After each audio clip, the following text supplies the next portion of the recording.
आज YouTube पर हम लोग YouTube की बात करेंगे। आज के संवाद श्रृंखला में बहुत महत्वपूर्ण है YouTube पर चर्चा। आप सभी लोग जानते होंगे कि YouTube एक ऐसा मंच बन गया है जिसमें वीडियो को अपलोड करना और अपनी बातों को शेयर करना भारत में बहुत आम चलन में आ गया है। ऐसे तो YouTube कंपनी अमेरिका में शुरू हुई, लेकिन इतना अधिक भारत में पॉपुलर होगी यह किसी ने भी सोचा नहीं था।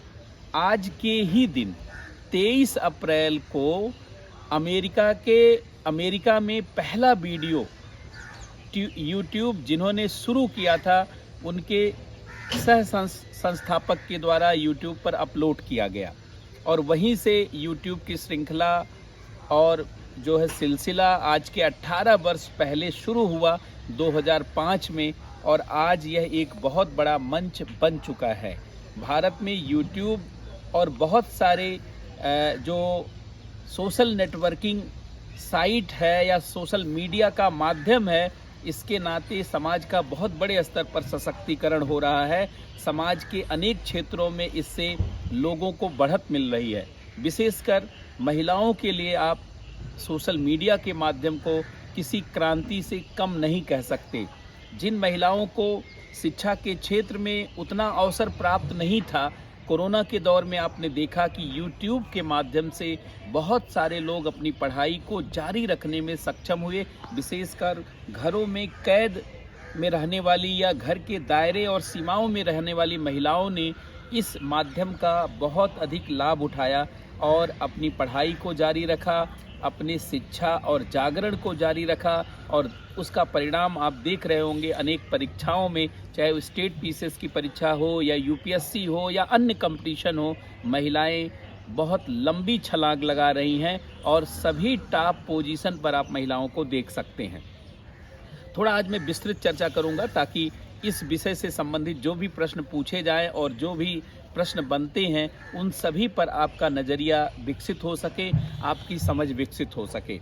सबसे पहले सिलसिला शुरू हुआ 1997 में ब्लॉग के माध्यम से, ब्लॉगिंग के माध्यम से। ब्लॉग शब्द सबसे पहले जॉर्न बर्गर, एक बहुत बड़े टेक्नीशियन और इनोवेटर है जॉर्न बर्गर, उन्होंने सबसे पहले कॉइन किया इस वर्ड को ब्लॉग। ब्लॉग का मतलब होता वेब प्लस लॉग। यहीं से ब्लॉगिंग की शुरुआत हुई और ब्लॉग बना करके बहुत सारे लोग लिखने लगे। आपने देखा होगा शुरुआती दौर में, अगर 21वीं सदी के शुरुआती दौर में देखें 2000 से लेकर के 2010 के बीच में, तो ब्लॉग ज़्यादा पॉपुलर थे। अमिताभ बच्चन भी ब्लॉग लिखते थे, सलमान खान का भी ब्लॉग चलता था और कई सारे नेताओं और लेखकों का भी ब्लॉग चलता था और ब्लॉग प्रचलित हो गया था। लेकिन धीरे धीरे social networking site, social media का विस्तार हुआ। सोशल मीडिया को माइक्रो ब्लॉगिंग भी कहा जाता है। इनका बस विस्तार हुआ, फेसबुक आया, यूट्यूब आया, ट्विटर आया, व्हाट्सएप आया, इंस्टाग्राम आया। इन सब से एक महाक्रांति का अनुभव होने लगा और यह जन जन तक फैलने लगा। सबसे महत्वपूर्ण बात है इस टर्म को समझना कि जो सोशल मीडिया है वो कैसे ब्लॉगिंग है, वो कैसे ब्लॉग से जुड़ा हुआ। देखिए, ब्लॉग का मतलब होता वेब प्लस लॉग, अर्थात ऑनलाइन माध्यम से जुड़ करके व्यवहार करने को, ऑनलाइन माध्यम से जुड़ करके कोई भी अभिव्यक्ति करने को ही ब्लॉग कहा जाता है, ब्लॉगिंग कहा जाता है। लेकिन ऑनलाइन माध्यम से, इंटरनेट के माध्यम से आप अपने आप को एक्सप्रेस कैसे करेंगे, इसका दो तरीका हो सकता है। एक तरीका हो सकता है आप वेबसाइट का रास्ता अपनाएं या पोर्टल का रास्ता अपनाएं या सीमित स्पेस के माध्यम से ब्लॉग बनाएं और उसके माध्यम से अपने आप को लोगों से जोड़ें। इसको कहा जाता था मैक्रो ब्लॉगिंग। मैक्रो मतलब स्थूल ब्लॉगिंग था ये, अर्थात इसमें आप बहुत बड़े स्तर पर अनलिमिटेड एक्सप्रेशन नहीं कर सकते थे, एक निश्चित दायरे में एक्सप्रेशन कर सकते थे। आप याद करिए वो शुरुआती दौर जब भारत में वेबसाइट की शुरुआत हुई 1996 में, पोर्टल की शुरुआत भी 1996 में हुई। भारत में बल्कि ऑनलाइन एक्टिविटी की शुरुआत ही 1996 में, क्योंकि भारत सरकार ने ऑनलाइन एक्ट बनाया 1996 में। 1995 में इंटरनेट आया, 1995 में भारत में मोबाइल आया आम आदमी के बीच में, लेकिन 1996 में भारत की सरकार ने संसद में पास किया ऑनलाइन एक्ट। ऑनलाइन एक्ट को हिंदी में कहा जाता है निक्षेपागार अधिनियम। वो जब पास हुआ तो वेबसाइट का दौर शुरू हुआ, और शुरू में वेबसाइट 2-3 पेज की होती थी, या कोई बड़ी अच्छी वेबसाइट बनाता था, थोड़ी महंगी बनाता था, 10-12 पेज की होती थी, क्योंकि डोमेन लेना पड़ता था। डोमेन ऑनलाइन स्पेस को कहा जाता है, और उसमें ऑनलाइन स्पेस को लेना और फिर उस पर भी आप उसको कैसे मेंटेन कर रहे हैं, उसमें भी कलर पेजेज है या वीडियो है या केवल टेक्स्ट है, इन सब के आधार पर उसका मूल्यांकन होता था। और इसलिए शुरू में माइक्रो ब्लॉगिंग का चलन था, और माइक्रो ब्लॉगिंग में यही वेबसाइट, पोर्टल और ब्लॉग का दौर था। लेकिन आप जानते हैं ये दौर अब समाप्त हो गया। अब बहुत कम ऐसे लोग हैं जो वेबसाइट बनाते हैं या वेबसाइट के माध्यम से जुड़ते हैं, ऑनलाइन माध्यमों से या पोर्टल के माध्यम से या ब्लॉग के माध्यम से। अब आप देखेंगे आम जनता के लिए, आम लोगों के लिए जो सबसे सशक्त माध्यम बना है वह फेसबुक बना है, जो 2004 में आया, यूट्यूब बना है जो 2005 में आया, ट्विटर बना है जो 2006 में आया, इंस्टाग्राम बना है जो 2010 में आया, व्हाट्सएप बना है जो 2010 में आया। ऐसे बहुत सारे सोशल मीडिया के माध्यम आए। सोशल मीडिया माइक्रो ब्लॉगिंग कहलाते हैं। इन्हें माइक्रो ब्लॉगिंग क्यों कहा जाता है? जब डोमेन, ऑनलाइन स्पेस अनलिमिटेड होता है, अर्थात जब अनलिमिटेड ऑनलाइन माध्यमों से जुड़ने का अवसर दिया जाता है तो उसी को माइक्रो ब्लॉगिंग कहा जाता है। और माइक्रो ब्लॉगिंग के दौर ने इतना सहज बना दिया, लोगों को अपने अभिव्यक्ति को करने में इतना सक्षम बना दिया कि आज हर व्यक्ति देश और दुनिया के बारे में अपने विचार लिख रहा है। हम लोगों ने वो दौर देखा है जब देश के मामले में, समाज के मामले में, अंतर्राष्ट्रीय मुद्दे पर हर व्यक्ति अपना विचार नहीं रख सकता था, और ना ही हर व्यक्ति के विचार को सुना जाता था। बहुत कम लोगों के विचार पेपर में छपते थे, उन्हें टीवी में बुलाया जाता था, रेडियो पर उनको बुलाया जाता था, और फिर वहाँ से प्रसारित होता था। तो जो लोग पढ़ते थे, सुनते थे, वो जान पाते थे अच्छा राष्ट्र के ये मुद्दे हैं, अच्छा राष्ट्र के मुद्दे पे ऐसा होना चाहिए, वैसा होना चाहिए। लेकिन आज के दौर में कोई जेठालाल, रामलाल, चुन्नीलाल और झूलेलाल भी अपनी बात को रख रहा है और कह रहा है कि देखिए राष्ट्र के मामले में, अंतर्राष्ट्रीय मामले में ऐसे होना चाहिए, या अतीक अहमद को ऐसे नहीं, ऐसा उनके साथ व्यवहार होना चाहिए, या जो है पाकिस्तान को ऐसे सिखाया जाना चाहिए, या चीन की धुनाई होनी चाहिए, या अनेक मुद्दों पर आप देखते होंगे कि इस तरीके से आम जनता, आम व्यक्ति अपने पक्ष को रख रहा है। कभी सपनों में भी नहीं सोचा जा सकता था कि बिल्कुल कमज़ोर वर्ग, वंचित वर्ग और दूर दराज के क्षेत्रों में रहने वाले लोग जो चोटियों, घाटियों, मरुस्थलों, जंगलों, द्वीपीय क्षेत्रों, तटवर्ती क्षेत्रों, जंगलों में रहते हैं, वो भी अपनी बात को ऐसे रखेंगे और उनकी बात भी वायरल होगी। आज वायरल हो रही है। महिलाएं जो घर के दायरे में कैद थी, सामाजिक जड़ता से बंधी हुई थी, जो अपनी सामान्य बातें भी किसी से शेयर नहीं कर पाती थी, अपनी तमाम विचारों, नवाचारों, सृजनकारी विचारों को भी किसी को बता नहीं पाती थी, लेकिन सोशल मीडिया के प्रचार प्रसार ने इन सबको बहुत आम बना दिया। और आपने देखा होगा कि बहुत सारे लोगों ने सोशल मीडिया के माध्यम से ही अपने को सशक्त भी बनाया, उद्यमी बनाया है, अपने को एक सफल बिजनेसमैन के रूप में भी स्थापित किया है। यूट्यूब के दौर में नए नए उद्योगपतियों को आप देख रहे होंगे कि बहुत सारे लोग नया स्टार्टअप लेकर आए, और उसके प्रचार का माध्यम कौन बना? सोशल मीडिया ही बना। तमाम ठेला चलाने वाले लोग, सड़क के किनारे पटरी पर सामान बेचने वाले लोग, या जो है रेहड़ी चलाने वाले, खुमचा लगाने वाले, गिमटी लगाने वाले, या बहुत ही सामान्य स्तर पर जो उद्यम करते हैं और न्यूनतम संसाधनों में जो अपने व्यवसाय को संचालित करते हैं, वो सब मुख्य मंच पर आने लगे। वो सब मुख्य मंच, यही इसीलिए भारतीय परंपरा में कहा गया है कि कभी गाड़ी नाव पे और कभी नाव गाड़ी पे। बहुत तेज़ी से परिस्थितियाँ पलटती हैं। कभी किसी का दौर होता है तो कभी किसी का दौर आता है, अर्थात हर व्यक्ति का दौर आता है, और हर व्यक्ति का दौर जो है हर समाज में आता रहा है। अब जो उसमें प्रभावी होता है और ऐसे माध्यमों से जुड़ता है, वह अपने दौर को ऐतिहासिक बना देता है और दूसरे लोग उस दौर से वंचित रह जाते हैं।